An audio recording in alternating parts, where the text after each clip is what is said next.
Kabarnya sehat? Alhamdulillah. Insya Allah, alhamdulillah pada sehat ya. Nah, Alhamdulillah sehat. alhamdulillah Bu Yasi sehat. Nah, Bapak Ibu, hari ini kita mau diskusi, siang hari ini mau sharing-sharing aja sebenarnya. Eh, Mungkin berbeda dengan hari-hari biasanya, mungkin kita agak ada topik seputar penyakit. Nah, kalau ini kita bahas soal model edukasi untuk supaya kebal. Nah, tapi kebal dari apa? Kebal dari hoax. Nah, jadi eh, siang hari ini kita mau sharing-sharing soal modul modul edukasi kebal hoax bersama tiga penyaji yang udah ada di sini. Yang pertama mungkin aku mau sapa Mas Risang dulu, Mas Risang Rimbat Maja. Selamat siang Mas Risang. Wah, ini Mas Risang udah dadah-dadah ya. Selamat siang Mas Risang. Jadi udah ada Mas Risang Rimbat Maja di sini. Nih mungkin Bapak Ibu yang belum lihat. Nah, ini biar kelihatan. Aha. Selain Mas Risang, ada lagi Mbak Santi Indrastuti. Selamat siang Mbak Santi. Selamat siang, Mas Risang, Mas Vero, dan Bapak Ibu semua. Terima kasih banyak Mbak Santi. Lalu selain itu ada lagi Mas Indriatno Banyumurti atau Mas Ibe. Selamat siang Mas Ibe. Selamat siang, Mas Safero, Bapak Ibu Ah, sekalian. Selamat siang. Nah, jadi Bapak Ibu, tiga pemateri inilah yang memang eh, amat sangat ahli ya, amat sangat ahli ya, pakarnya pakar. Nah, pakarnya pakar mengenai mungkin cara-cara edukasi kebal hoax. Di sini ada Mas Indriatno Banyumurti dari ICT Watch. Lalu ada Mbak Santi Indrastuti dari Mavindo Masyarakat Anti Fitnah Indonesia.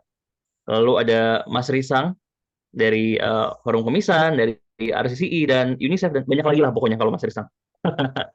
Oke, jadi untuk yang pertama ini nanti kita akan mendengar dulu sedikit sharing ya mengenai kebal hoax ini dari Mas Risang. Lalu dilanjutkan lagi dari Mbak Santi. Setelah itu yang paling pamungkasnya dari Mas Indriatno Banyumurti.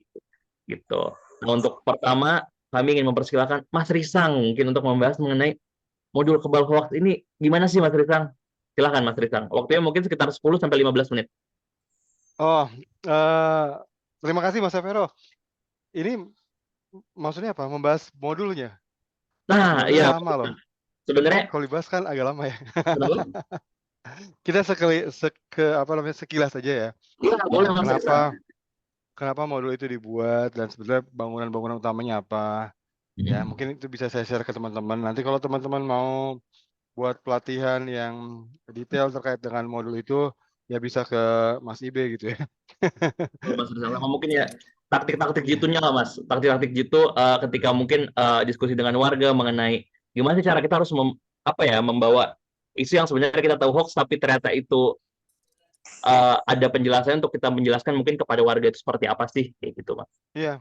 Jadi gini, Mas Vero, kan hoax itu kan versi kita ya. Kita bilang hoax, oh Betul. ya orang lain belum tuh hoax ya. Jangan-jangan itu realita ya. Itu yang kadang-kala jadi tantangan gitu ya. Dan lebih lanjut sebenarnya gini, saya pengen sharing beberapa data ya, Mas Vero ya, izin ya. Ini Silakan mungkin Mas Rizal. bisa jadi gambaran gitu kenapa ada Iya. modul itu gitu dan pendekatannya kok seperti itu. Jadi gini, teman-teman walaupun ada yang menunjukkan, ada data yang menunjukkan bahwa kebanyakan masyarakat atau anggota kita itu tidak kebal hoax. Kebal hoax itu maksudnya adalah tidak kebal itu maksudnya rentan gitu. Dan salah satu kerentanannya adalah karena tidak menyadari adanya hoax di sekitar kita.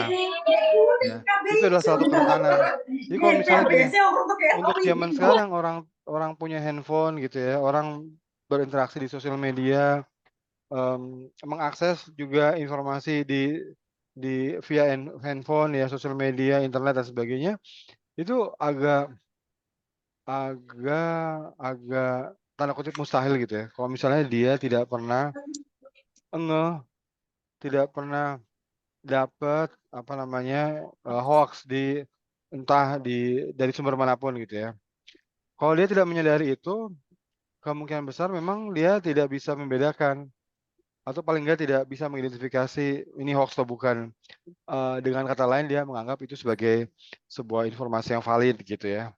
Nah, survei-survei yang dilakukan oleh teman-teman UNICEF bersama Nielsen itu menunjukkan angkanya lumayan banyak itu, hampir separuhnya. Jadi kalau kita bilang hampir separuhnya responden yang disurvei ya, itu tidak bisa membedakan antara hoax dan enggak. Artinya dia menganggap yang dia terima selama ini adalah informasi yang valid, artinya ya itu realitasnya buat dia gitu, ya. Dan ini satu nih ya, jadi kemampuan untuk membedakannya masih rendah, atau kemampuan mencurigainya pun masih rendah. Terus yang kedua, yang tidak kalah penting adalah, pembelajaran terkait dengan gimana hoaks itu menyebar menjadi hoaks gitu ya. Kalau menyebar, menjadi informasi valid mungkin ya tidak disebut sebagai hoaks ya, artinya kalau dia terima itu sebagai informasi valid, dianggapnya gitu ya, maka itu tidak kita bahas sebagai hoaks. Nah, ini ada data yang menunjukkan bahwa, sebetulnya hoaks itu tidak disampaikan langsung ya, oleh oleh media gitu, tapi banyak menjalar di lapangan itu dengan apa namanya, dengan perantaran orang-orang terdekat, keluarga, kerabat, tetangga. Jadi kalau nggak salah ini ya, ini datanya itu sore ini terkait dengan imunisasi atau vaksinasi ya, di mana kita identifikasi ada pengetahuan orang yang mereka anggap pengetahuan atau informasi valid itu adalah hoaks gitu. Terus kalau kita telusuri dari mana itu berasal, kok ternyata dari saudara, kerabat, tetangga, atau keluarganya gitu. Sangat sedikit dari mereka mengatakan itu berasal dari, sosial media misalnya, ya. Nah, ini ini artinya apa gitu ya, ini kita coba memanai aja. Dari sisi kami melihatnya, jangan-jangan hoaks itu sebetulnya menjadi informasi yang bisa masuk dan diterima dan dipercaya sama orang ketika itu sudah dikomunikasikan oleh mereka, yang dipercayai. Jadi keluarga dekat gitu, tetangga dan sebagainya gitu ya. Jadi ada faktor komunikasi langsung, tatap muka yang ternyata berpengaruh juga gitu ke penerimaan hoaks gitu ya. Nah, penerimaan hoaks itu maksudnya penerimaan informasi itu meskipun itu adalah hoaks gitu ya. Nah nah itu ini satu yang kita pengen sampaikan. Terus yang kedua, kalau kita bicara kemampuan orang ini gimana nih? Ya, kan tadi kita bicara tentang kemampuan orang 50% belum bisa bedain, sehingga dia menganggap apa yang dia terima ya benar-benar aja. Ini ini gimana nih? Dia Nah, kalau jelasin pertama kayak kan makan-makan terkait sama kali ya. edukasi dulu ya.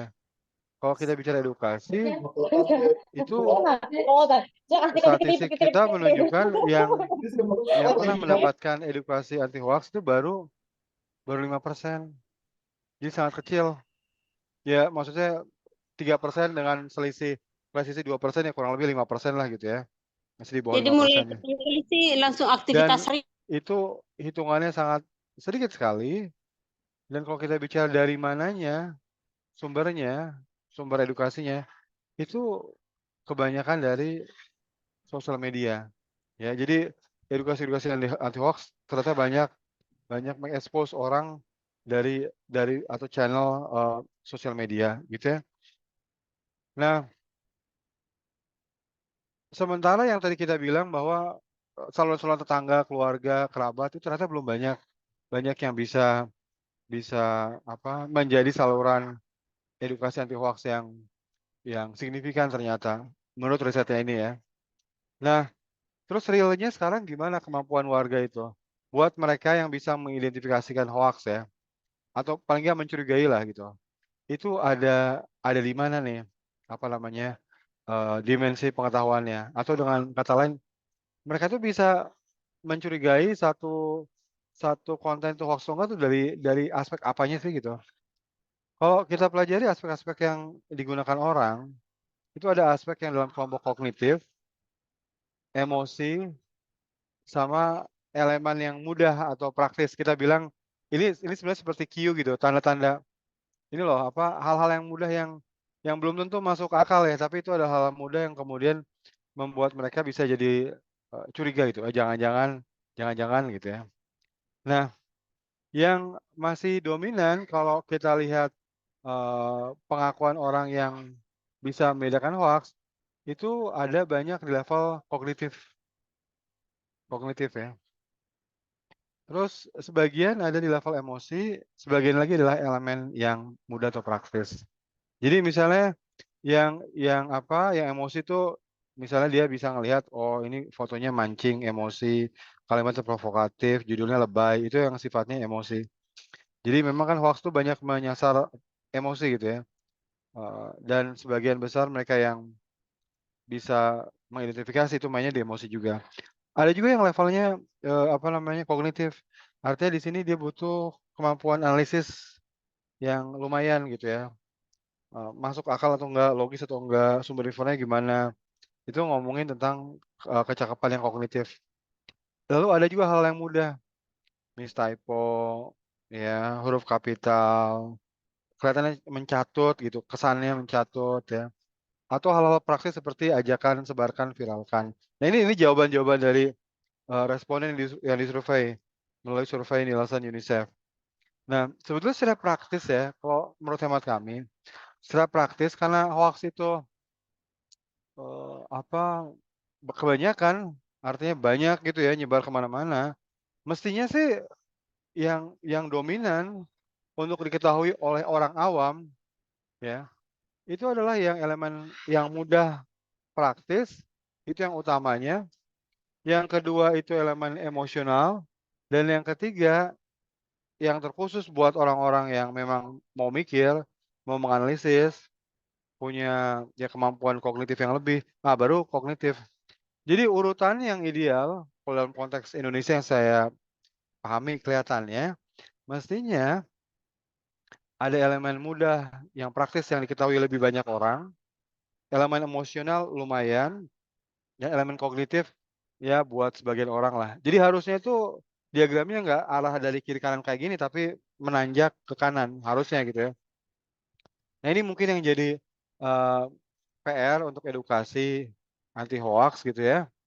Nah, tapi ini juga menjadi dasar sebetulnya yang membuat UNICEF membuat modul edukasi anti hoax. Jadi gini, kita tahu emosi itu termasuk salah satu kelemahan orang ya, kerentanan orang. Makanya dalam apa, dalam modul edukasi anti hoax yang disusun oleh teman-teman UNICEF, itu nyasarnya itu ke emosi. Emosi, baru kemudian ke, tanda-tanda hoax yang praktis.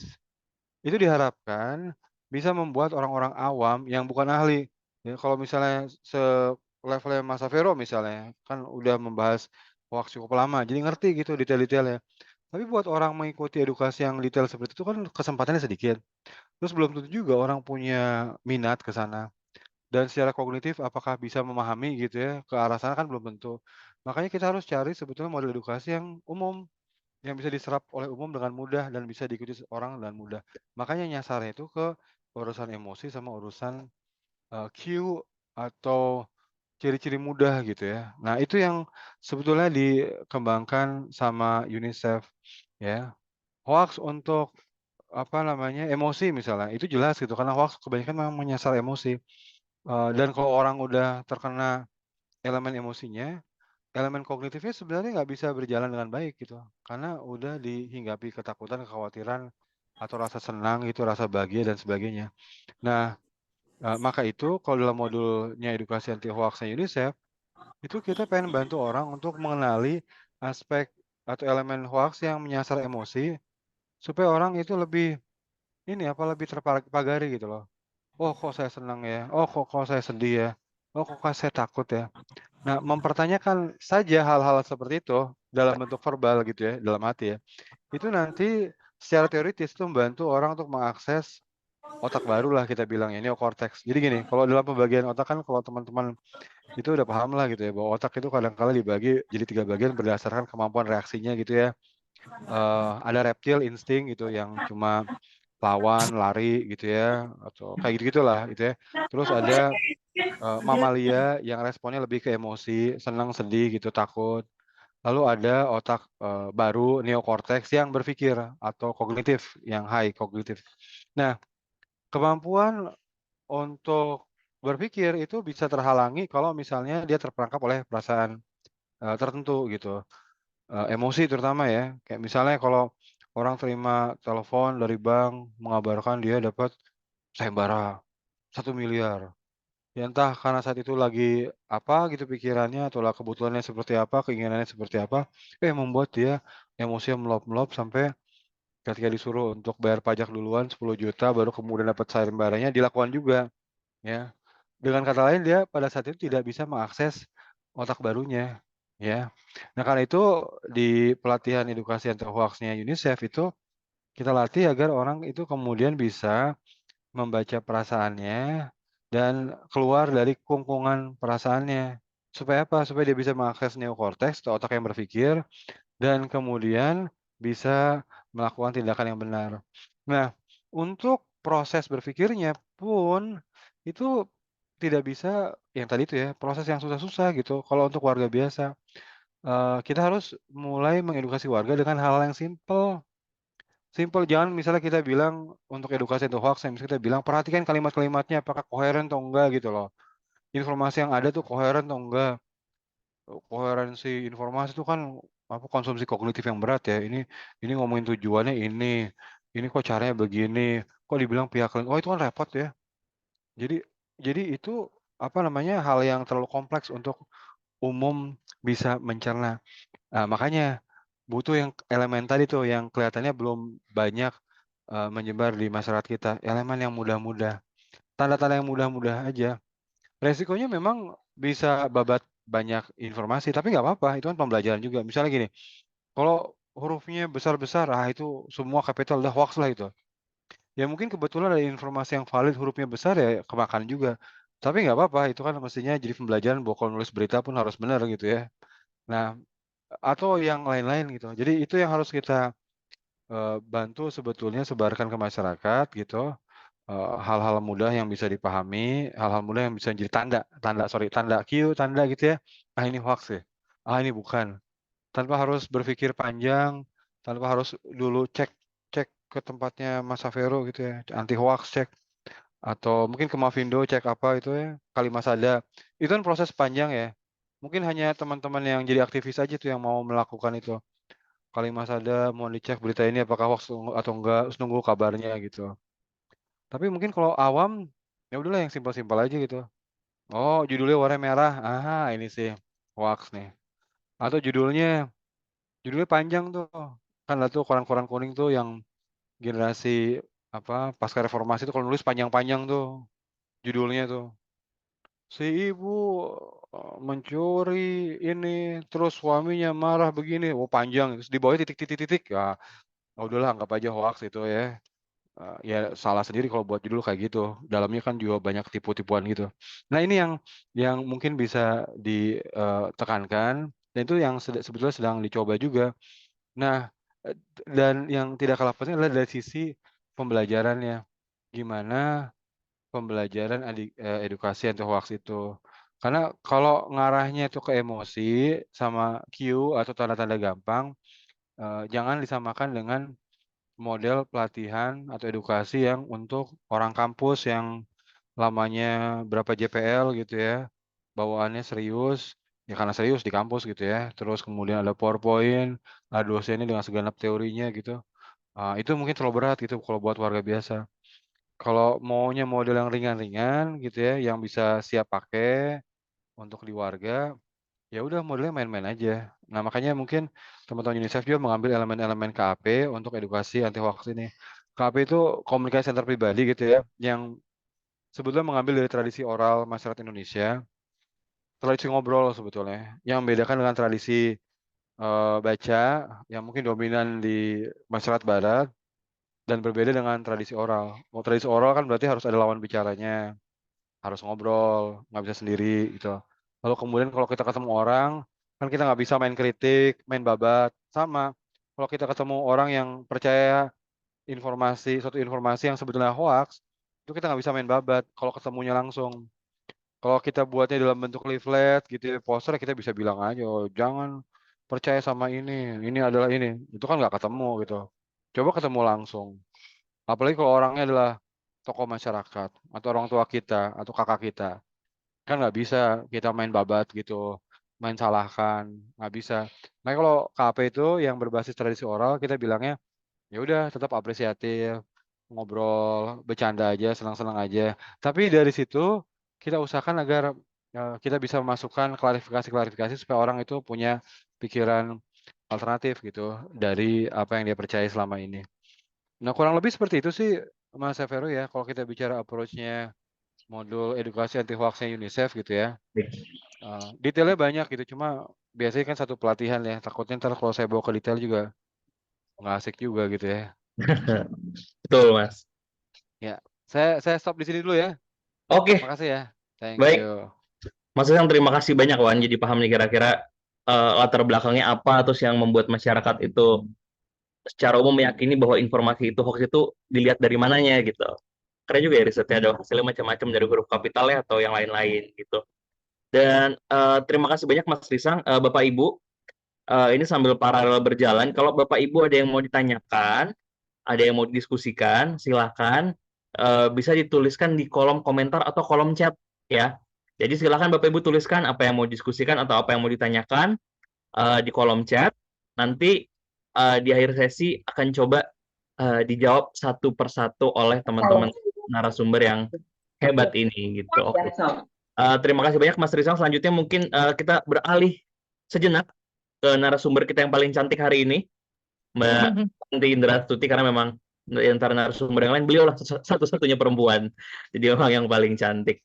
Mbak Santi, silakan mungkin kalau ada yang mau di sharing, terutama kita pengen tahu gimana sih cara-cara melawan hoax itu sendiri dan kecakapan apa aja sih yang kiranya perlu kita punya. Silakan Mbak Santi. Baik, terima kasih Mas Vero, Mas Risang, selamat siang, Bapak Ibu semua, Mas Ibe, selamat siang juga. Merupakan kehormatan nih bagi saya untuk hadir di forum ini. Saya anggota grup ya dari grup RCCI, dan forum Kemisan adalah salah satu favorit saya. Yang ada di sini Mas Risang juga idola saya nih kalau udah ngomong pendekatan ke masyarakat, karena kebantu banget dengan itu. Dan ada Mas Ibe juga yang mitra setia nih untuk bergerak di aktivitas anti hoax. Nah, saya mohon izin untuk share eh, beberapa ini saya berbagi pengalaman aja ya Mas Vero ya, Iya, teman-teman ya, pastinya dong Mbak, itu yang paling tentang berharga. tentang bagaimana kami selama ini melakukan aktivitas anti hoax. Nah, teman-teman barangkali baru dengar ya Mavindo gitu ya. Itu bukan mafia Indonesia tapi Masyarakat Anti Fitnah Indonesia. Nah, kami berdiri tahun 2016. Kenapa namanya begitu lebay? Karena memang kita berhadapan dengan sesuatu yang lebay ya. Hoax itu formulanya sederhana aja, dia biasanya dimulai dengan sesuatu yang lebay. Apakah itu too good to be true? Terlalu indah untuk jadi kenyataan, atau too bad to be true. Nah, cuma walaupun kadang-kadang berasa lucu gitu ya, ih orang kok sempet banget ya bikin hoax, misalnya karena kami di Mavindo tuh kerjanya mengumpulkan hoax, kemudian mengklarifikasi hoax gitu ya. Eh, Bisa-bisanya ya ada hoax tentang COVID menular lewat pandangan atau tatapan mata. Begitu ya. Itu kita tuh nemuin hal-hal lucu kayak gitu gitu ya. Tapi juga ada banyak sekali hoax yang sampai bikin perang gitu ya, sampai membuat orang mengambil keputusan yang fatal bagi hidupnya.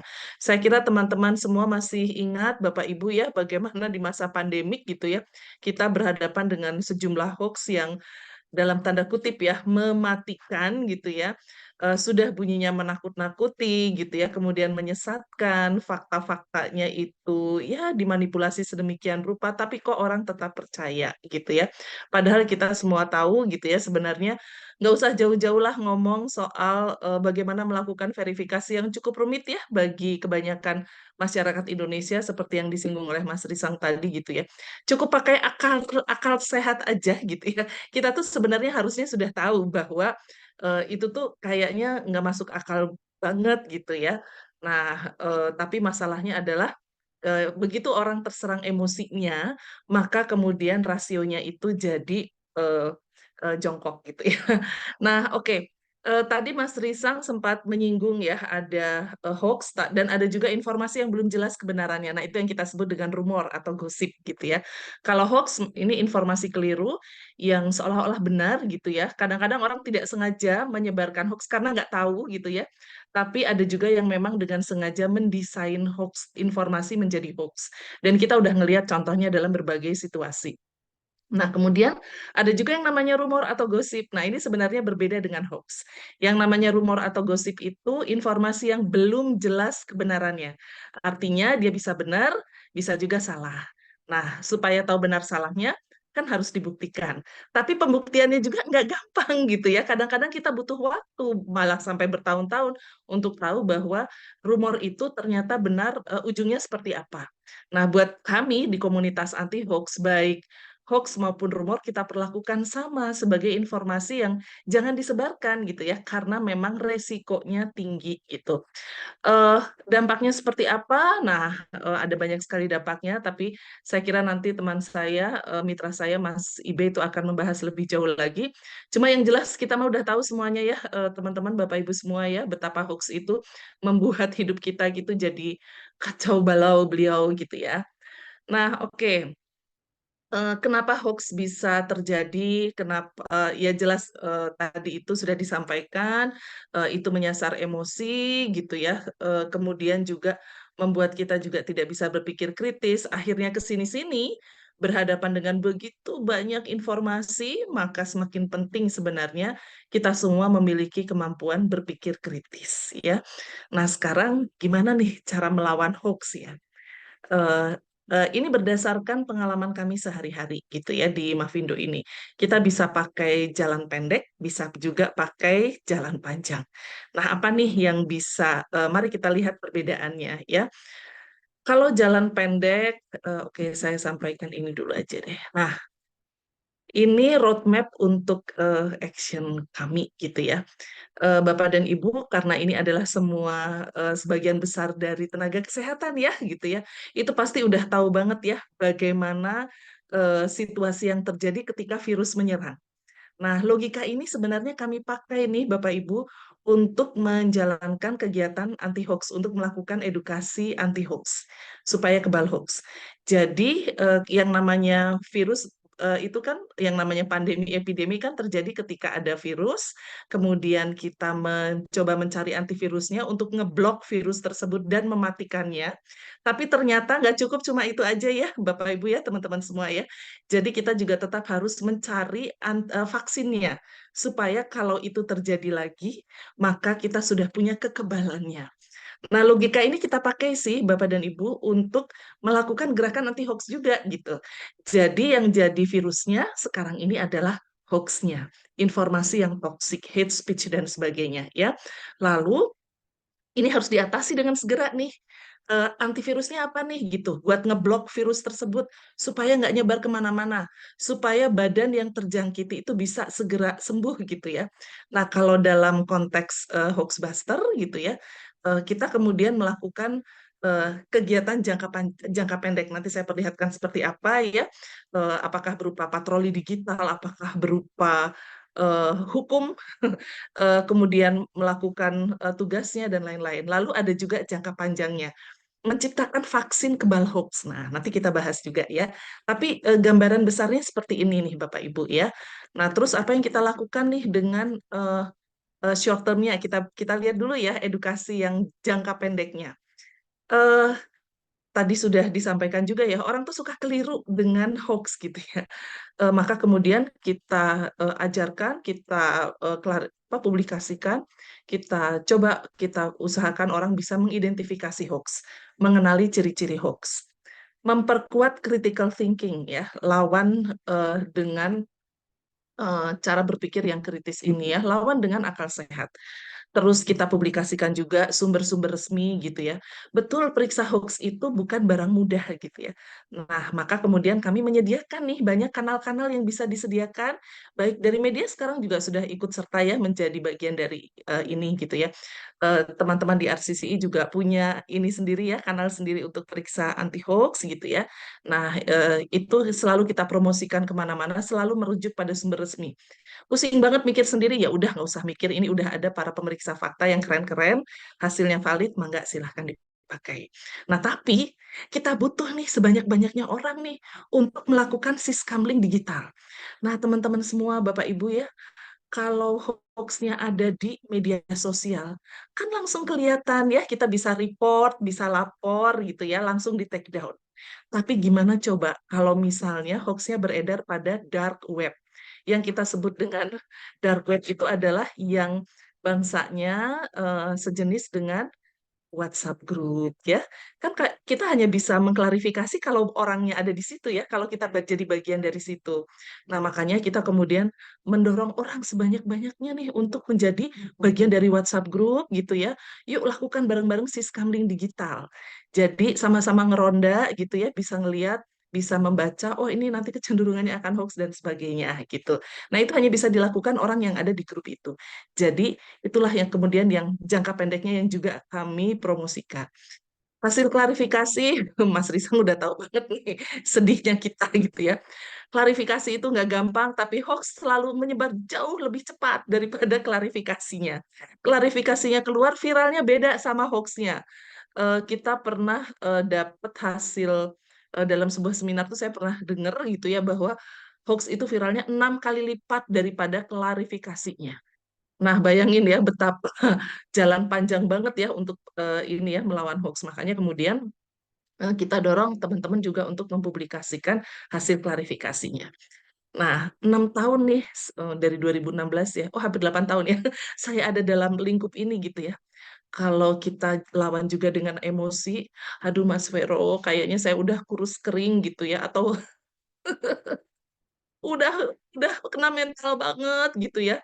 Jadi akhirnya dan melelahkan ya Bapak Ibu ya, teman-teman semua ya. Jadi akhirnya ya kalau kalau kita mau bertahan di sini ya memang harus sama-sama stay cool gitu ya. Udah tahu emosinya yang di sasar. Makanya main cantik gitu ya. Jangan pakai emosi gitu ya.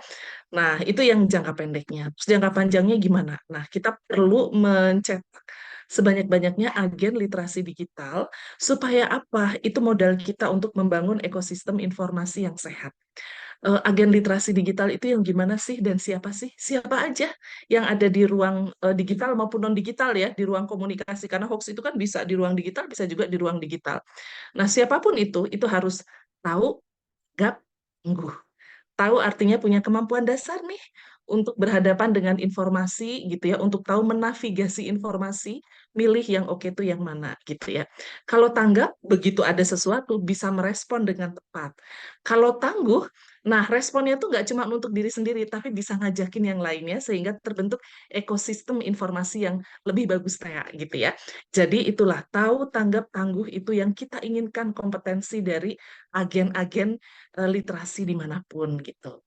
Nah, kemudian sekarang kalau bicara ekosistemnya, sedikit lagi nih, kalau kita bicara ekosistemnya ya kita pengen ekosistem informasi itu isinya itu lebih banyak konten yang positif, lalu inklusif, bisa diakses oleh siapa saja. Saat ini yang nggak punya HP, yang nggak bisa mengakses, yang sinyalnya jelek, atau teman-teman disabilitas, teman-teman dari kelompok minoritas itu alami kesulitan loh ketika berhadapan dengan ini ya, tidak inklusif, harus kolaboratif dan produktif. Kita sarankan teman-teman itu biasanya itu punya apa nih, yang merah-merah nih, gambar apa nih? Cabe ya. Apa itu cabe? Cakap, aman, budaya, etika. Harus cakap berliterasi, aman, berbudaya juga dan beretika. Itu sih kuncinya gitu. Nah, kalau sekarang ini kami menggunakan juga cara berpikir seperti ini. Biasanya yang kami lakukan itu debunking. Jadi debunking itu klarifikasi hoax. Begitu hoaxnya muncul, langsung kita klarifikasi. Ya, ini tindakan reaktif. Kerusakannya sudah kadung terjadi gitu ya. Nah, ini kita merasa debunking ini nggak cukup. Jadi sekarang kita harus juga melakukan antisipasi sebelumnya. Nah, ini yang disebut tindakan pre-banking. Nah, ini tindakan yang tidak reaktif tapi proaktif. Kita udah tahu yang namanya hoax itu sebenarnya itu aja gitu ya. Kalau pemilu hoaxnya pasti nyerang kandidatnya, nyerang apa nih penghitungan suaranya ya kayak gitu-gitulah ya. Udah kebayang. Sama juga ya hoax kesehatan, vaksinasi polio dan sebagainya itu udah kebayang. Jadi sebelum itu kejadian, itu kita kemudian mengantisipasinya dengan berusaha memberikan early warning dalam berbagai bentuk ya pada siapapun. Nah, itu pre-banking. Jadi sekarang dari debunking, paradigma kita kemudian meluas jadi pre-banking. Ini kita juga harus lakukan bersama-sama. Ini sedikit berbagi sedikit lagi nih pengalaman kami di lapangan ya. Gimana sih melakukan edukasi anti hoax? Bener yang dibilang Mas Risang gitu ya. Kalau kita serius banget, audiens kita juga takutan, bukan ketakutan ya, cepat ngantuk gitu ya. Jadi memang dan hanya segelintir segmen yang bisa memahami itu. Kalau nggak paham gimana mau bergerak ya. Jadi kita kemudian bergerak dari pengalaman itu, inilah yang kita lakukan. Kita berusaha membungkus edukasi hoax itu menjadi sesuatu yang fun, kreatif, dan engaging, interaktif. Kita menyimak pengalaman orang sebelum kita memvalidasi dengan, oh ini loh yang terjadi gitu ya. Kemudian guyup rukun merangkul semua gitu ya. Jadi kita selalu menekankan bahwa melakukan gerakan anti hoax ini adalah gerakan yang harus dilakukan semua baik dalam bingkai keluarga, RT, RW dan sebagainya. Netral dan berintegritas gitu ya. Ya kita pasti punya pilihan masing-masing ya, tapi kita jujur dengan pilihan itu dan terutama kita tidak mudah menghakimi orang lain ya. Mudah dipahami, mudah disampaikan, kontekstual, sangat lokal bahkan hiperlokal, sesuai target customize kami di Mavindo sudah punya 44 chapter, ICT Watch lebih banyak lagi gitu ya. Kita mendorong fasilitator kita, teman-teman kita yang jadi relawan untuk menyampaikan dengan bahasa lokal, kasus lokal, pendekatan lokal gitu ya. Kemudian ya segala sesuatu harus dibungkus secara utuh ya. Ada scanningnya, pemindaiannya, pelaporan, aksi, dan evaluasi. Kemudian kesini-sini kita belajar untuk membuat edukasi anti hoax menjadi semakin tematik.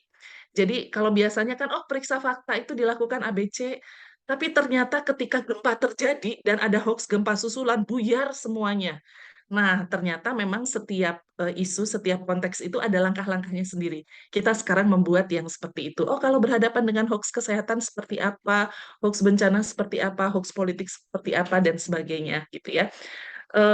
Ya, hoax itu muncul karena memang ada ruang kosong yang tidak diisi. Makanya kemudian ini yang harus kita lakukan, cepat tanggap, antisipatif, dan tentu saja kolaboratif. Nah, ini salah satu pendekatan yang kami lakukan ya, dan lumayan berhasil pada komunitas yang kita garap ya, ketika kita melakukan Decoin Challenge. Barangkali Bapak dan Ibu, teman-teman semua masih ingat ya, habis vaksinasi, rame-rame pada pegang koin gitu ya, terus digimanain koinnya? Ditempelin ya di lengannya. Itu yang melakukan itu dari, saya ingat ya, ada anggota Polri, anggota ABRI, ada ibu rumah tangga, ada mbak-mbak mahasiswa, aduh semuanya gitu tiba-tiba tuh jadi pada main coin challenge kayak begitu. Nah, terus ini kalau dilawan ya orang lagi kayak gini gitu ya, siapa yang mau dengerin gitu. Nah, ini ada sahabat kita almarhum Bang Irwan Idris gitu ya. Melawannya dengan santai, dia bilang, hah koin? Gue mah nggak bisa kalau koin nggak nempel. Kalau gue mah, kalau di aku mah yang nempel itu adalah ini, yang warnanya merah ini. Terus yang lain kan jadi keidean, terus pada main-main kayak begitu juga. Kalau di saya dinar baru nempel, di saya baru entah apa lagi gitu ya. Nah, tanpa harus menjelaskan repot-repot dan berantem nggak bisa itu vaksin dibuat dari ini, bla bla bla. Wah itu mana? Ditempel pakai keringet aja atau segala macam daripada capek-capek kayak gitu. Bikin aja kayak gini. Nah, ini tuh menarik perhatian yang lain gitu ya. Jadi kemudian pada rame-rame akhirnya The Coin Challenge dilawan nih dengan Coin Challenge dilawan dengan The Coin Challenge. Nah, teman-teman nanti bisa melihat ya ini sebenarnya ternyata aplikasi dari teori psychological inoculation. Dan humor ternyata asik banget gitu ya. Kami menyiapkan beberapa amunisi anti hoax. Nanti slide ini mungkin dibagikan ya Mas Vero ya. Jadi Ya, teman-teman nanti bisa boleh melihat Mbak gitu Dina. ya. Ini tools dan games juga Oke. kita siapkan gitu. Nah, saya kira dari situ kita persilakan Bapak Ibu teman-teman semua untuk berkunjung ke galeri program baik Mavindo maupun teman-teman lain ya, ada Internet Sehat, ICT Watch dan sebagainya, karena sebenarnya amunisinya udah banyak, tinggal digunakan saja. Itu saja, terima kasih. Wassalamualaikum warahmatullahi wabarakatuh. Waalaikumsalam warahmatullahi wabarakatuh. Terima kasih banyak Mbak Santi untuk sharingnya gitu. Nih, ada kemiripan ya kalau saya lihat, salah satunya adalah ya kalau mau edukasi di bawah fun aja gitu, nggak melulu harus langsung to the point edukasinya ini salah ini bla bla bla bla bla gitu. Tapi yang penting di bawah fun dulu biar nanti orang akhirnya bisa terhasut juga gitu untuk jadi mengikuti apa yang sebenarnya terjadi gitu. Mbak Santi terima kasih banyak. Dan selanjutnya kita ke narasumber yang selanjutnya. Narasumber yang selanjutnya ini adalah Mas Indriatno Banyumurti. Mas Indriatno Banyumurti ini dari ICT Watch. Dan sekaligus Bapak Ibu, izin mengingatkan kembali jika Bapak Ibu ada yang mau ditanyakan, ada yang mau dibahas, silahkan untuk diisi di kolom komen. Atau kalau misalkan bingung isinya gimana, angkat tangan aja nggak apa-apa. Silahkan angkat tangan, pakai fitur angkat tangan atau fitur raise hand, acungkan tangan untuk nanti bisa kami arahkan untuk nanti bertanya kepada narasumber yang mana yang ingin Bapak Ibu tanyakan gitu. Selanjutnya kepada Mas Indriatno Banyumurti, kami persilahkan. Terima kasih Mas Safero. Siang Nanti Mas Bapak Indri. Ibu.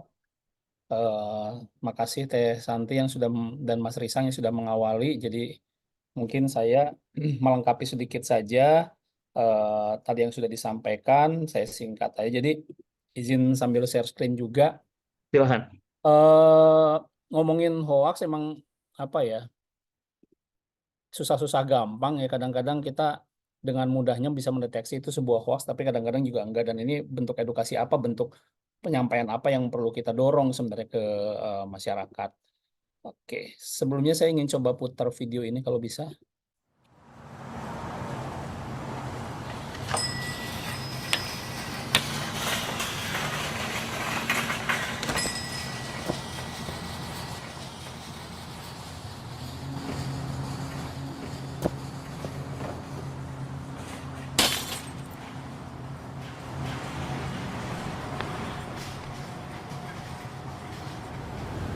Sekilas terlihat,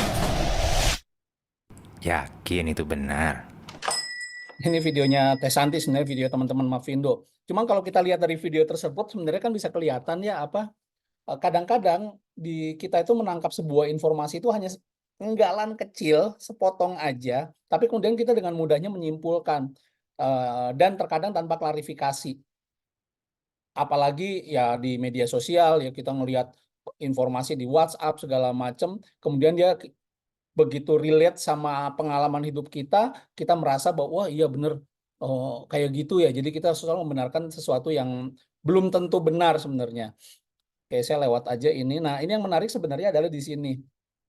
Rata-rata kalau ngomongin internet ya, kalau tadi Mas Risa ngomongin seharian yang offline-nya, tapi kalau ngomongin di internet memang rata-rata orang dapetin informasi di media sosial. Tetapi ternyata hoax juga paling banyak ditemukannya di media sosial. Padahal ini survei dari Kominfo nih. Kalau ditanya ketika dapat informasi, kira-kira bisa mengidentifikasi nggak sih? 45% bilang antara yakin nggak yakin sih bisa mengidentifikasi informasi ini benar atau enggak. 20% nggak yakin, 3% sangat tidak yakin. Jadi kalau di total semuanya ini ada 68% bilang saya nggak terlalu yakin sebenarnya bisa mengidentifikasi sebuah informasi ini hoax atau enggak. Dan ketika disampaikan informasi kayak tadi si Mbak tadi gitu, ketika misalnya ngelihat ada orang ngerogoh kotak amal, dia akan jump to conclude loncat ke sebuah kesimpulan bahwa dia maling. Ya. Ini ada maling, padahal ya kita kadang-kadang tidak ngecek.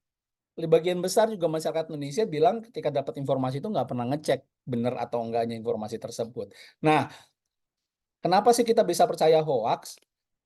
Biasanya muncul itu biasanya dari katanya yang kemudian di-relate sama kita. Kayaknya si Mas Safero tuh udah putus ya sama si A, misalnya kayak gitu. Oh pantes, gue lihat kemarin dia jalan sama bukan yang ceweknya beda lagi. Padahal misalnya bisa jadi Mas Safero lagi jalan sama kakaknya, Mas Safero jalan sama temennya, sama orang RCCI misalnya, atau lagi sama siapa. Tapi karena begitu ada informasi sepenggal, ya, kemudian direlatekan sama pengalaman hidup kita, akhirnya mengambil kesimpulan, oh iya ternyata Mas Safero udah putus sama si A, udah jalan sama cewek yang lain, misalnya kayak gitu. Padahal ya itu tadi nggak jelas akhirnya sumbernya dari mana. Katanya. Ini yang terus bergulir. Ini saya akan lewat, tapi intinya ini sebenarnya nanti bisa di presentasinya akan saya share. Cuman intinya adalah kalau ngomongin kenapa kita mudah percaya hoax, selain tadi katanya, kita tuh kadang-kadang mau di media sosial, mau di pergaulan, biasanya tuh hidup dalam satu lingkungan satu circle yang punya pendapat yang sama. Ya. Jadi ketika disampaikan saya berpendapat, nih ngomongin capres lah yang kemarin jagoan saya nomor 1, maka saya lihat kayaknya nih orang-orang nomor 1 semua nih, gitu ya. Wah yang nomor 2 nih ngaco, yang pendukung nomor 2 pun berpendapat sama, pendukung nomor 3 pun berpendapat sama. Akhirnya apa? Kita terjebak seolah-olah kayak di brainwash ya, dicuci otak kita bahwa pendapat kita yang paling benar. Sehingga ketika ada hoax yang menyangkut dengan pendapat kita itu, kita akan merasa bahwa hoax itu benar. Oh, misalnya saya pendukung 1, oh ternyata nomor 1 ini telah melakukan A, B, C, D, E. Wah, gitu. Wah, kita langsung percaya, tuh hebat nomor 1. Oh, nomor 3 telah melakukan kecurangan gini-gini. Wah, tuh hebat, tuh bahaya tuh nomor 3. Jadi kayak gitu. Jadi ini yang harusnya hati-hati, karena kenapa kita bisa percaya hoax? Karena apa? Kadang-kadang kita hidup di dalam circle, baik itu di media sosial, baik itu di kehidupan sehari-hari, WhatsApp grup, cenderung dengan orang-orang yang sependapat dengan kita. Akhirnya ketika ada orang yang mengirimkan hal yang berbeda pendapat, kita tolak walaupun itu kebenaran, tetapi ketika ada orang yang mengirimkan hoax yang sesuai dengan pendapat kita, itu dengan mudah kita terima. Ini yang harus hati-hati. Nah, ini resiko percaya hoax sudah banyak lah ya, yang bisa kita lihat dari mulai ekonomi, perang, kemarin kasus kesehatan juga dan lain sebagainya, kasus politik itu, dan ini banyak terjadi sih. Ini contoh-contoh aja, cuplikan-cuplikan berita ini yang benar-benar jadi terjadi. Misalnya yang pedagang bakso ini digosipkan baksonya pakai daging babi, sehingga benar-benar langsung ditinggal sama pelanggannya sampai dia bikin banner besar seperti itu. Ini contoh saja bagaimana hoax itu emang menyerang ke segala lini. Nah, ini yang pentingnya. Jadi bagaimana kita bisa tahu dan juga nanti bisa mengedukasi masyarakat terkait dengan hoax itu atau bukan. Benar, yang nomor 1 itu sebenarnya adalah bagaimana kita bisa berpikir kritis. Karena apa? Hoax itu bukan menyerang logika kita, tidak menyerang mencoba mendangkalkan, mencoba membuat otak kita tidak bekerja dengan menyerang emosi kita. Tadi Mas Risang udah sampaikan itu. Bikin seneng, bikin sedih, bikin panik, bikin marah, ya. Ini yang diserang sama hoax yang membuat kita akhirnya mengedepankan emosi alih-alih kita berpikir kritis. Makanya kenapa dari tadi baik Mbak Teh Santi maupun Mas Risang ngomong berpikir kritis, karena apa? Hoax itu nyerangnya emang nyerang itu, ya.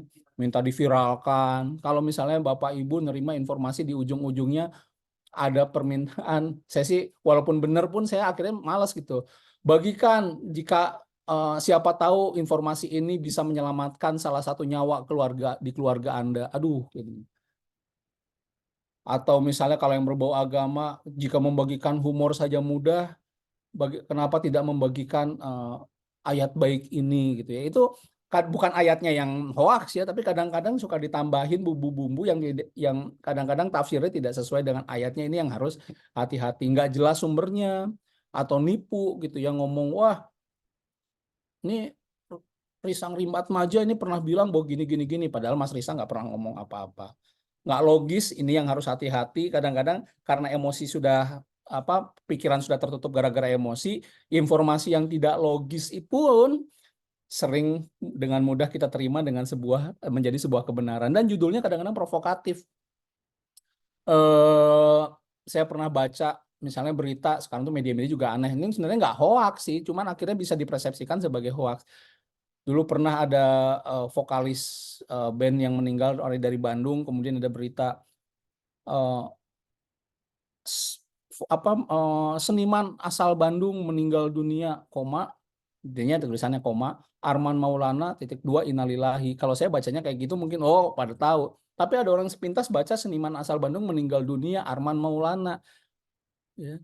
Itu rame itu waktu itu IG-nya Kang Arman gitu dipenuhi dengan duka cita. Oh, beneran ada yang duka cita, ada yang ngomong ini beneran Kang Arman segala macam. Padahal ya itu Kang Armannya yang bilang bahwa mengucapkan duka cita kepada seniman temannya yang meninggal dunia. Jadi itu yang harus hati-hati. So berpikir kritis, balik lagi, ini udah 3 pembicara ngomong semuanya berpikir kritis karena memang ini menjadi kuncinya ya. Jangan mudah terpancing emosi ya, dan jangan mudah percaya, cek ada ciri hoax apa enggak ya. Dan yang tadi nanti saya belakangnya masalah edukasinya.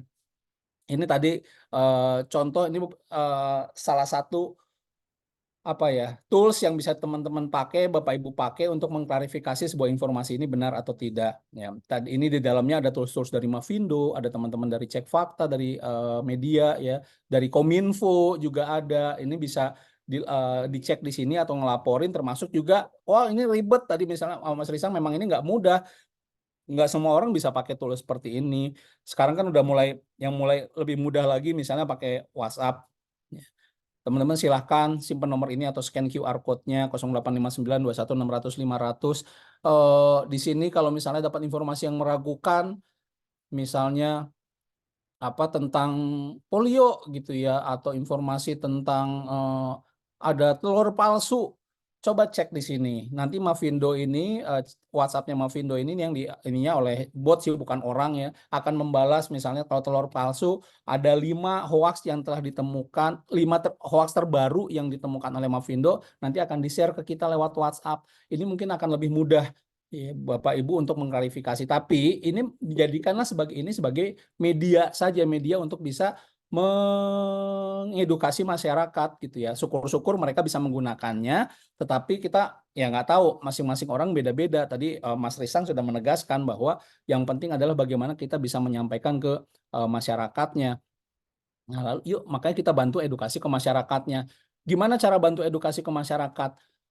Tadi disampaikan Mas Risang, cari bahasa yang mudah, cari bahasa yang mudah terima. Bahan-bahannya untuk bagaimana mengkomunikasikannya di forum Kamisan ini sebenarnya sudah banyak dibahas ya, komunikasi antar pribadi dan sebagainya. Tadi kelas tular nalarnya kalau dibuka situs yang tadi di-share oleh Teh Santi juga bisa tahu gimana sih kalau ke orang tua seperti apa cara ngomongnya, atau bikin ini contoh video, bukan videonya ya, wah harus bikin video bukan, tapi bagaimana istilah-istilah kita mudahkan agar masyarakat bisa mencerna dengan lebih cepat gitu ya. Apa chat yang kamu dapat itu hoax? A.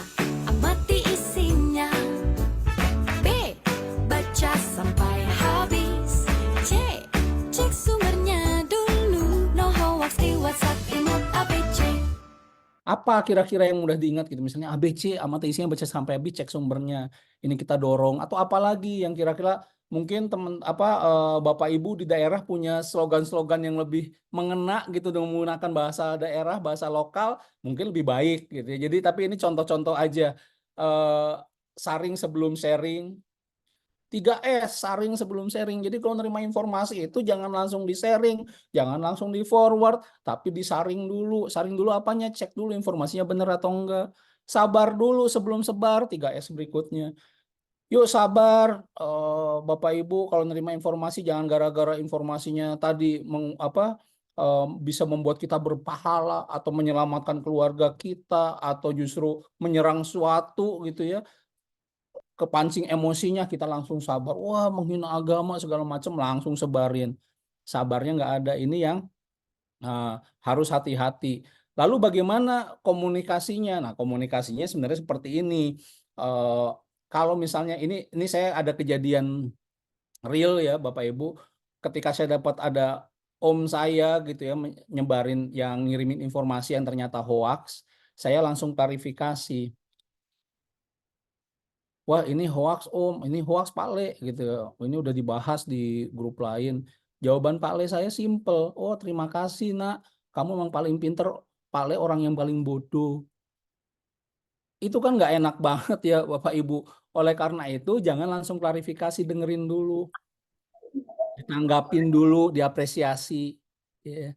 Oh gitu, wah ini penting nih informasinya. Nah itu dengarkan, apresiasi. Tapi langsung dicek, ceknya di mana tadi di eh, websitenya Mavindo ada, di s.id cek hoax bisa, di WhatsApp Kalimat Sada tadi bisa, kita cek dulu. Baru kita bilangnya juga nggak langsung, wah ini hoax, nggak gitu. Tapi kok kata Kominfo ini hoax ya. Tapi kok kata Liputan 6 ini ada informasi, ini udah diklarifikasi bukan informasi yang benar nih Om. Atau ini kata Tempo atau kata suara.com, kata Kompas, itu bisa dicek semua ya, klarifikasi. Jadi jangan langsung kita klarifikasi, tapi dengarkan, apresiasi, cek, dan klarifikasi. Iklan sedikit saja, Bapak Ibu, kami punya media pembelajaran hanya menggunakan WhatsApp ya. Jadi ini untuk literasi belajar literasi digital, salah satunya adalah untuk belajar bagaimana mengenalin hoax.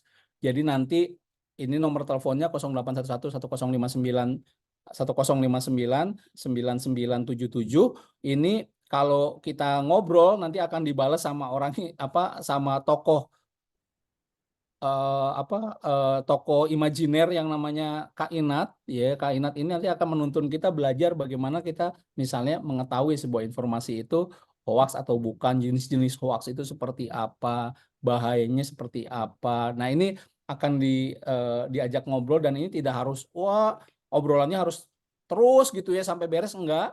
Begitu misalnya kita baru 2-3 kali dapat informasi, ini informasinya ada bentuk teks, image, audio, video. Oh misalnya kita harus masak dulu, harus pergi kemana dulu, ya berhenti dulu aja ngechatnya, nanti dilanjutin malamnya lagi senggang, ini bisa. Jadi ini chatbot ini kerjasama ICT Watch dengan Kominfo dan juga WhatsApp Indonesia dan Siberkreasi untuk mendorong supaya pembelajaran literasi digital menjadi lebih mudah. Itu saja kayaknya dari saya, Mas Safero. Mudah-mudahan bermanfaat. Saya kembalikan ke Mas Safero. Terima kasih banyak Mas Indriatno Banyumurti. Ya, tepuk tangan dulu Bapak Ibu semua untuk Mas Ibe, Mbak Santi, Mas Risang yang udah sharing-sharing dan berbagi di sini bersama kita semua. Nah, sekarang kita masuk ke sesi tanya jawab ya Bapak Ibu semuanya. Tadi saya lihat udah ada satu penanya dari Dian Ari. Dian Ari ini dari Dinkes Bontang. Ini menarik pertanyaannya. Sekarang itu musimnya gini, video dipotong-potong, sehingga justru berbeda dengan pesan yang utuh. Apakah itu termasuk hoax? Nah, masyarakat itu sukanya ngeliat video yang pendek daripada melihat video yang secara utuh. Silakan, mungkin mau siapa dulu nih yang jawab? Iya, izin saya kalau gitu jawab duluan gitu ya. Modus kayak gini nih banyak banget gitu ya. Ya karena sumbernya memang tidak bisa dipertanggungjawabkan, walaupun sebagian kecilnya adalah hoax, hoax ya hoax aja gitu ya. Karena kemudian biasanya itu digunakan untuk memvalidasi apalah gitu ya, pesan tertentu yang ingin dikampanyekan, pesan ya kemudian diperkuat dengan itu gitu ya. Jadi jawabannya sih ya tetap itu adalah sebuah hoax, dan saya sepakat masyarakat sekarang behaviornya memang seperti itu. Indonesia tuh sedang menuju pada masyarakat, boleh nyebut brand nggak, nama nggak, TikTok Oh. gitu ya, yang seperti itu tuh emang catchy, populer banget gitu ya, maka kemudian video-video seperti itulah yang disukai. Nah, gerakan anti hoax atau gerakan edukasi apapun, termasuk edukasi kesehatan, menurut saya sih perlu mengadopsi cara-cara dagang ide seperti itu ya, sehingga kemudian nanti bisa menandingi produsen-produsen hoax yang bikin juga dengan cara seperti itu gitu. Monggo, dari Tambahin saya itu. sedikit, Mas Safero. Iya, silakan Mas Ibe. Kadang-kadang video-video yang dipotong itu juga kalau ditanya hoax atau enggak, memang akhirnya tergantung konteksnya. Konteksnya lepas nggak dari pembicaraan utuhnya. Misal saya ngomong nih, tahu nggak Bapak Ibu, ada nih fitnah yang bilang bahwa Mas Risang itu dapat uang dari koruptor. Dipotong tuh. Ada yang bilang bahwa ada yang fitnah bahwa Mas Risang itu dapat uang dari koruptor. Dipotong. Mas Risang itu dapat uang dari koruptor. saya ngomong seperti itu. Dipotong kata-kata ada yang fitnah Mas Risangnya dipotong. Ya. Apakah itu hoax? Ya kalau satu kalimat utuhnya itu kan nggak hoax. Ada yang fitnah Mas Risang diterima uang dari koruptor. Tapi kalau dipotong ini kehilangan konteksnya. Bahwa itu adalah bagian dari sebuah kalimat utuh yang justru menegaskan bahwa itu adalah sebuah fitnah. Ini yang kejadian lucu. Ini banyak kejadian. Misalnya dulu pernah ada video adalah salah satu tokoh yang pro terhadap salah satu tokoh lainnya gitu, yang ini aneh ya, banyak hoax yang bilang wah gini gini gini gini gini, dipotong tuh hoaxnya, ada yang ini dia bilang tuh yang ngedukungnya aja bilang bahwa si ini melakukan ini. Jadi itu yang hati-hati ketika video dipotong, nggak mau lihat video utuhnya, adalah kehilangan konteks dari pembicaraan utuhnya itu, Mas. Oke, makasih banyak Mas Ibe dan Mbak Santi. Nah, Mas Risang, mungkin sekaligus mau nanya nih soal tren video pendek ini. Kira-kira apakah dengan sekarang yang orang itu lebih suka sesuatu yang instan, yaitu melihat video secara pendek dan tidak lagi menyukai suatu hal yang katakanlah berdurasi lebih panjang, itu bisa mempengaruhi orang untuk jauh apa ya, kemungkinan dia tuh jauh lebih besar untuk terkena hoax atau seperti apa, Mas Risang? Silakan, Mas Risang. Ya, thank you Mas Vero. Ada dua sih sebetulnya ya. Satu unsur audiovisualnya. Ya video jelas jauh lebih powerful gitu, mempengaruhi orang ketimbang teks gitu ya. Itu satu udah jadi masalah. Terus yang kedua, ya kita kan emang receh gitu ya. Kebanyakan kita sukanya receh-receh yang gampang lah gitu. Sehingga memang yang lebih pendek itu jauh lebih menyenangkan dan to the point. Kita kan nggak suka berpikir yang lebih luas, melihat argumen dari sisi yang lebih kontekstual kan capek gitu ya. Makanya sebetulnya gaya tadi Mas Ibe sebenarnya udah nyinggung tuh. Jadi gini, orang kita tuh sebenarnya kalau terkait sama posisi sikap, apalagi kalau udah terkait sama posisi pilihan politik dan sebagainya, itu sebenarnya nggak mau cari yang di luar dirinya gitu. Sukanya tuh mengonfirmasi dengan cara konsumsinya dia, konsumsi media ya. Jadi seringkali yang disebut konsumsi media itu sebenarnya adalah bukan bukan bukan bebas mempengaruhi dia, tapi justru dia mempengaruhi pilihan dia gitu. Misalnya kalau kita suka aliran politik A gitu, nanti ya kita nyari-nyari aliran politik A juga gitu. Kalau kita sukanya paslon tertentu, ya udah kita nyarinya di situ. Dan itu yang bagus, yang lainnya kita harus lihat yang jelek-jeleknya gitu. Ada bagus dari dia, kita skip gitu. Jadi model konsumsinya memang lebih ke media yang aktif, lebih ke audiens yang aktif kita gitu ya. Tapi tidak secara ini ya, untuk nambah wawasan gitu, untuk cari balance gitu.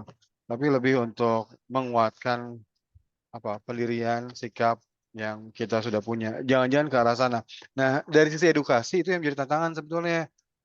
Mas Safero, ya Kang Ibe ya sama Mbak Santi juga mungkin udah pernah ngalamin ya betapa susah misalnya mengajak ngobrol orang untuk punya alternatif wawasan yang lain gitu loh.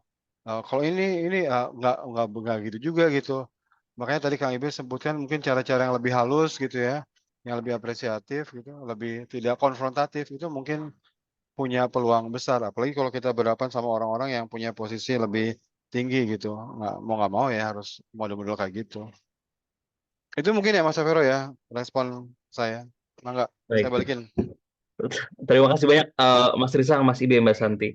Nah, ini ada satu pertanyaan lagi dari Yan Hilda, kader Posyandu di Kota Dumai, Riau. Nah, ini mungkin tidak terlalu membahas soal hoax-nya, tapi lebih bagaimana cara orang supaya terpengaruh ya.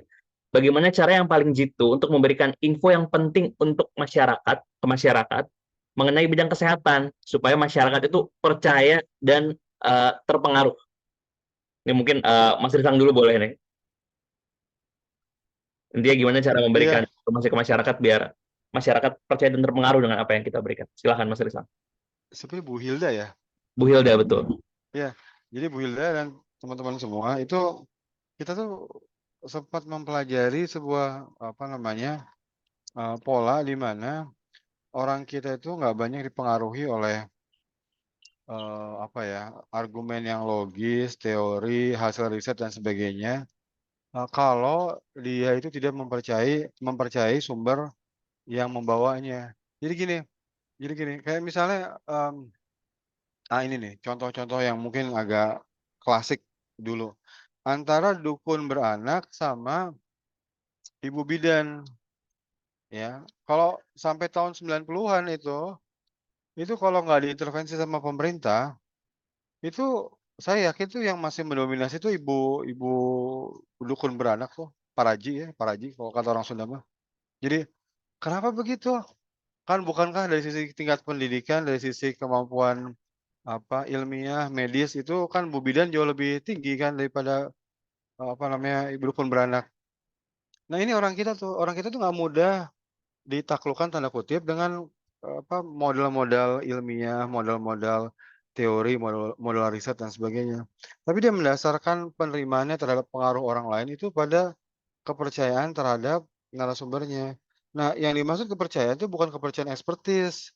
Ya ya para haji kan kalau dibilang ekspertisnya dari sisi melahirkan ya mungkin dari sisi pengalaman ya. Tapi ada aspek lain yang membuat mereka dipercaya itu karena dia tuh baik gitu, bager orangnya gitu, nggak mata duitan, dibayar pakai apa aja juga mau. Bahkan kadang kita dikasih lebih gitu, dikasih pijat pula, ya dibantuin macam-macam gitu. Jadi aspek relasi gitu ya, itu menjadi pengaruh penting dalam penerimaan pesan-pesan, termasuk pesan-pesan kesehatan. Makanya kalau sebagai kadar misalnya ya, buat perspektif yang ini itu gini aja Bu, yang penting mah kita bisa ngobrol, bangun hubungan, bangun keakraban, ya, jangan selalu pengen dalam posisi bahwa saya adalah ahli, saya lebih paham, saya lebih ngerti, enggak gitu. Karena belum tentu itu menjadi posisi yang menguntungkan untuk mempengaruhi. Tapi lebih ke posisi kita tuh teman gitu loh, yang jujur, yang baik, perhatian, peduli. Nah, setelah itu nanti dia akan membawa ke, peluang untuk mempengaruhi orang gitu. Nah itu versinya KP itu gitu kurang lebih ya, Bu Hilda. Terima kasih. Saya serahkan ke Mas Safiro, mangga. Baik, terima kasih banyak. Mbak Santi atau Mas Ibe yang mau ditambahkan? Eh, eh, kalau ini pesan kesehatan bisa pesan apa aja gitu ya. Betul. Tapi kalau di kami itu kita berusaha menyamakan frekuensi dulu gitu. Nah, kita belajar banget untuk tidak sombong dengan perspektif kita sendiri gitu ya, tapi berempati, menyamakan persepsi dulu, dan dari situ meyakinkan orang bahwa kita itu berangkat dari kepentingan yang sama. Nah, kalau kepentingan kita udah sama gitu ya, baru dari situ kita bisa memikirkan cara yang jitu tuh untuk menyampaikan pesan. Kalau nggak dibungkus kayak gitu ya pengalaman kami itu ya akhirnya mentah lagi, mentah lagi, mentah lagi. Karena akhirnya gini, ya itu kan kamu yang berkepentingan dengan itu gitu. Wah, sekali kita udah seperti itu biasanya agak susah nih untuk narik lagi. Nah, saya tuh dapat apa ya dulu pesan tuh gini, kalau mengetuk pintu seseorang gitu ya, masuk dari pintu depan hatinya, keluar baru dari pintu kita gitu. Itu membuat kami gitu ya ketika mengerangka pesan komunikasi itu memang harus berendah hati dan apa mau menyimak dulu gitu apa perspektif dia itu aja sih gitu. Baik, terima kasih banyak Mbak Santi. Mas Ibe mungkin ada yang mau ditambahin? Cukup Mas kalau Oke, baik. Ini mungkin satu pertanyaan terakhir. Ini sebenarnya ada dua pertanyaan. Cuma saya mungkin ambil satu yang terkait dengan hoax ya, yang soal tema kita hari ini, gitu. Oh sorry, ini sebelumnya ada yang mau ngasih ini, ada izin berbagi pendapat dari Salatiah SPD NTB Kadar Posyandu.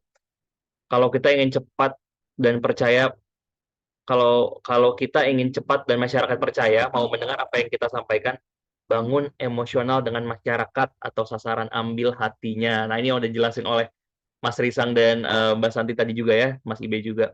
Yang paling penting itu memang ambil hatinya dulu, bangun emosionalnya. Pesan yang mau disampaikan itu sebenarnya nanti dulu aja, tapi yang penting kita bisa bangun emosional, bangun kedekatan, dan nanti dengan sendirinya bisa ngobrol yang lebih sensitif, tuh ngobrol isu-isu yang menurut mereka sensitif itu mungkin lebih enak. Gitu. Oke, terima kasih banyak Mbak Salatiah nih untuk pendapatnya. Selanjutnya pertanyaan terakhir ini dari Yesi, izin bertanya, kira-kira apa kiat-kiatnya untuk meluruskan berita hoax terhadap kelompok orang yang justru terdidik dan berpendidikan? Kasusnya, misalnya soal vaksin COVID-19. Justru banyak nih yang menolak adalah kelompok dosen atau guru, dengan alasan vaksin itu konspirasi asing untuk mengubah sistem kerja tubuh. Sementara setiap hari mereka juga mengkonsumsi obat yang notabene adalah obat medis gitu. Silahkan mungkin Mbak Santi dulu, Mas Ibe, habis itu dilanjut oleh Mas Risang. Silahkan Mbak Santi. Oke. Ini terus terang ya, salah satu pekerjaan sulit ya yang dihadapi gitu ya. Nah, terus terang kami juga tidak 100% bahkan 50% ya sukses menghadapi ini. Tapi kami tetap berusaha masuk gitu dalam ruang-ruang seperti ini. Pertama gitu ya, kita harus ngelihat dulu siapa kita gitu ya. Kalau yang kita lawan, saya nih ada di lingkungan perguruan tinggi. Saya ngadepin profesor yang kayak gini ya, saya nggak akan didengerin sama dia gitu ya. Maka kemudian mencari agen lain yang bisa yang dipandang setara dengan dia atau pokoknya yang didengerin sama dia gitu. Nah, agen itu kemudian yang kita pakai sebagai perpanjangan tangan gitu ya. Kemudian kami juga ketika berhadapan dengan siapapun sasaran kita, kita tuh berusaha memetakan dari 4 sisi. Jadi orang tuh ada yang mau dan ada mau, ada mampu ya. Mau itu berarti dia punya motivasi, mampu itu dia punya ability. Nah, ada yang mampu dan mau. Ada orang yang kita lihat, oh dia mampu, tapi nggak mau. Ada juga yang, oh dia itu nggak mau, tapi sebenarnya mampu. Ada juga yang udah nggak mampu, nggak mau juga gitu. Nah, masing-masing kan pendekatannya akan beda-beda tuh gitu ya. Nah, ini kelompok sasaran kita ini masuk kategori yang mana nih? Mau mampu, nggak mau mampu, atau nggak mampu tapi mau gitu. Nah, di situ kemudian kita garap satu-satu. Ini nih kelompok ini itu masuknya itu yang paling susah. Ya karena kalau kita berhadapan dengan yang nggak mampu dan nggak mau biasanya ya sudahlah biarlah itu adalah urusan Allah Subhanahu Wa Taala gitu ya. Kita tunggu hidayahnya aja gitu ya. Nah tapi bukan berarti kita diamin. Kita berhadapan dengan manusia yang berada di lingkungan sekitar kita. Kalau yang kita sasar itu tidak bisa ditembus, tembuslah lingkungannya gitu. Karena ketika paling enggak dia tidak menyebarkan kerusakan pada yang lain gitu. Biarlah dia tetap dengan itunya sendiri ya udahlah gitu ya. Itu memang butuh waktu juga untuk itu. Tapi yang kita jaga adalah jangan sampai virus racunnya itu menyebar kemana-mana. Nah, beberapa contoh memperlihatkan pada kita bahwa ketika kemudian semua orang sudah berubah, dia sendirian aja, itu akhirnya dia nggak mengganggu kita, gitu aja gitu, itu dulu gitu ya. Berubah mah mungkin masih lama gitu ya, tapi paling enggak dia nggak mengganggu kita dan kita bisa menyelamatkan yang lain. Begitu mungkin kalau dari saya. Mangga Baik. silahkan, Terima saya kasih ingin banyak. berguru juga nih dari Mas Ibe dan Mas Risa ngadepin yang kayak gini. Terima kasih banyak Mas Santi. Silakan mungkin Mas Ibe. Ya repot sih ya memang kadang-kadang mau ini masuk ke klaster tadi kalau saya bicara yang tadi post truth era tadi ya, di mana udah keyakinan itu udah tidak bisa keyakinan diri itu tidak didasari oleh data dan fakta yang tersaji di depan mata, tetapi oleh opini, pendapat pribadi, emosi gitu ya. Jadi akhirnya memang repot tadi, benar kata Teh Santi gitu ya. Ini memang bisa mengambil agen lain. Kalau buat saya sendiri tadi pertama proses di ACK tadi kita coba lakukan ya, dengarkan gitu ya, apresiasi, jangan langsung tembak, tapi coba cek. Tapi kalau ini kayak gini gitu, jadi berdebatnya itu menempatkan posisi diri kita bahwa kita memang dia lebih pintar dari kita, tapi saya dapat informasi lain nih. Gitu. Saya dapat informasi lain, bukan saya bilang wah enggak gitu. Jadi tidak frontal, tapi kita mengambil tangan lain. Oh ini tapi kok kata Liputan 6 kok kayak gini ya, ini kata gini kayak gini, kata ulama juga seperti ini. Kira-kira yang benar yang mana ya, seperti itu gitu. Jadi kita mengambil memposisikan diri tetap quote unquote gitu ya di bawah dia, tetapi kita mengambil informasi-informasi yang kita dapatkan dari berbagai media ataupun tadi ya link-link yang saya ataupun Mbak Santi kasih untuk bisa mengklarifikasi informasinya. Nah, yang kedua memang kalau buat saya pribadi, terkadang memang kita perlu untuk tahu kapan harus meninggalkan debat.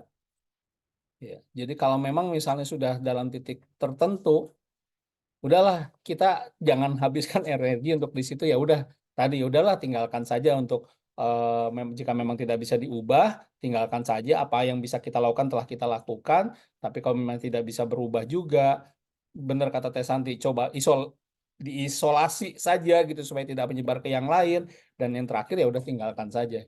Mending kita berjuang untuk hal yang lebih bisa kita perjuangkan itu. Baik, terima kasih banyak Mas Ibe. Selanjutnya mungkin boleh Mas Risang sekalian closing statement, baru ntar closing statement dari Mas Ibe dan Mbak Santi. Silakan Mas Risang. Eh, Tadi sih kayak saya sih belajar dari Mas Ibe, Teh Santi udah oke, itu udah lengkap ya. Jadi kurang lebih sih juga begitu apa masukan-masukan saya untuk merespon pertanyaan tadi. Kalau mau nambah sih ini aja, nambah gini. Ini kasus real di mana justru tenaga kesehatan ini nggak di semua daerah, maksudnya sedikit aja, tapi ada juga di misalnya tentang imunisasi. Justru dokter anak yang nggak mau anaknya diimunisasi, dan itu menyebarkan kemana-mana. Atau justru ada cerita misalnya nih, pas lagi sekolah gitu di imunisasi gitu, apa bulan imunisasi anak sekolah, nakesnya datang, terus jemput anaknya, sampai kemudian orang tahu yang lain, "Oh, itu kan ibu itu kerja di rumah sakit, oh itu Bu itu kan kerja di layanan kesehatan, kok anaknya dibawa?" Jadi menghindari apa, imunisasi. Padahal justru mereka jadi panutan gitu. Nah, kalau yang kasus seperti ini, kalau hemat saya sih, ya udah kalau itu mah urusannya struktural gitu ya. Struktural itu artinya ya urusan keorganisasian. Kalau memang itu adalah sebuah kebijakan dari pemerintah, termasuk pemerintah daerah, dan itu adalah anggota organisasinya, ya mestinya ada apa pertimbangan, apa namanya, penerapan hal-hal yang sifatnya struktural gitu loh. Jangan hanya mengandalkan edukasi yang sukarela, karena dampaknya itu akan juga besar gitu ke masyarakat. Ya kita nggak tahu apa yang harus dilakukan gitu ya untuk titik saat ini, tapi kan mungkin ada surat peringatan untuk ya udah kalau misalnya mau individual sifatnya kayak gitu tapi nggak boleh menunjukkan, atau ada sanksi atau apapun itu ya, tapi sifatnya udah lebih struktural. Bukan edukasi, lagi gitu untuk kasus yang tadi saya sampaikan. Itu ya, jadi mungkin kalau intinya lah ya, apa namanya, pola untuk mengubah sikap perilaku walaupun itu terkait sama hoaks mungkin variasinya banyak ya, ada yang sifatnya kultural, edukasi gitu. Tapi tidak tertutup kemungkinan juga yang perlu sifat-sifat yang struktural kalau itu destruktif gitu, untuk mencegah kemana-mana gitu ya. Itu mungkin ya Mas Safero, terima kasih. Baik, Mas Risang, terima kasih. Sekaligus mungkin Mas Risang ada closing statement yang mau disampaikan terakhir sebelum kita tutup. Itu aja baterainya udah meredup. Ya, baik Mas Risang, terima kasih Terima banyak. kasih banyak, Ya, makasih banyak. selanjutnya mungkin Mas Ibe, silahkan.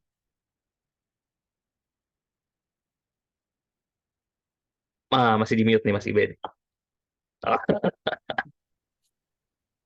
Ya, kalau saya closing statement-nya jalan-jalan ke Bantarjanti, Cakep. ke warung membeli nasi. Lawan hoaks janganlah berhenti, masyarakat yuk kita edukasi. Itu aja. Keren ya Mas Ibe. Terima kasih banyak Mas Ibe untuk waktu dan kesempatannya. Selanjutnya mungkin ke Mbak Santi. Silakan Mbak Santi. Pantun juga. Saya mah terjago pantun bikinnya setengah hari lama. Ini kalau buat saya mah ingat aja teman-teman ya bahwa hoax itu beternak, berkembang biak ketika ruang kosong, ketika informasi menjadi vakum. Jadi mari jangan biarkan ruang informasi menjadi vakum. Kita sama-sama isi dengan informasi yang bermanfaat, konten yang positif. Jadi hoax nggak punya ruang di situ. Itu aja dari saya. Hatur nuhun. Baik, terima kasih banyak Mbak Santi, Mas Indriatno Banyumurti, dan Mas Risang Rimbatmaja untuk sharing hari ini di modul edukasi kebal hoax, dan Bapak Ibu semuanya. Terima kasih juga untuk waktu dan kehadirannya, kita sudah belajar dan diskusi bareng-bareng. Sekaligus saya ingin mengingatkan Bapak Ibu, jangan lupa untuk mengisi absensi daftar hadir yang ada di kolom chat. Sekaligus jika ingin melihat kompilasi materi dan rekaman video, Bapak Ibu bisa cek kembali di s.id/forum kemisan. Saya Safero Dupena mohon maaf jika ada kekurangan ataupun yang luput selama memoderatori acara sharing diskusi ini bersama Bapak Ibu semuanya. Sekaligus kami semua ingin mengucapkan banyak-banyak terima kasih juga kepada narasumber yang sudah menyempatkan waktu dan kesempatannya untuk berbagi ilmu kepada kita semua. Senang banget bisa dapat banyak hal baru, dapat belajar terus mengenai edukasi kebal hoax ini.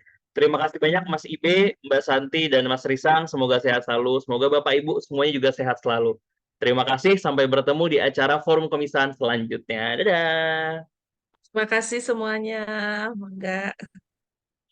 Terima kasih Bapak Ibu semuanya.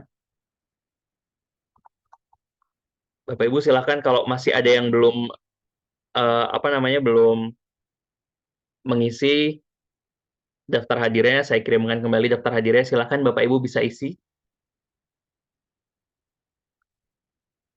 Dan semoga pelayanan hari ini lancar-lancar kalau lagi ada yang sedang bekerja ataupun di puskes atau pasienkes lainnya ya, Bapak Ibu.